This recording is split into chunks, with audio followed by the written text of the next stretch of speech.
যশোরের বেনাপোল স্থলবন্দর দিয়ে ভারত থেকে প্রতিদিন 20 থেকে 30 ট্রাক মাছ আমদানি হয়ে থাকে। তবে এবারের বাজেট পাশ হওয়ার পর দিনে আসছে মাত্র 4 থেকে 5 ট্রাক মাছ।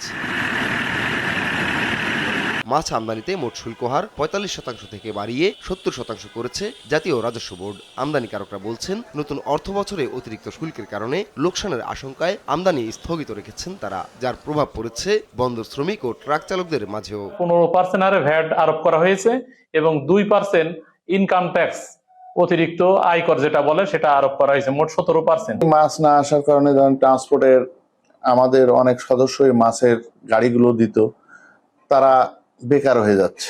আমরা চাই আমাদের মাছ আরো ঢুকুক, আমাদের কাজ বাড়ুক। বন্দর কর্তৃপক্ষ জানায় 11 জুলাই থেকে 22 জুলাই পর্যন্ত আমদানি হয়েছে 584 টন মাছ।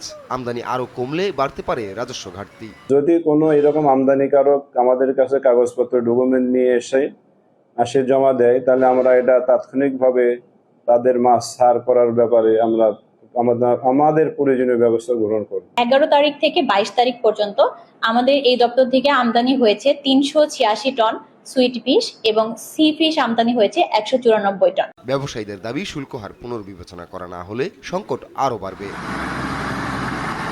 আপন অপু, নিউজ ডেস্ক, দেশ টিভি।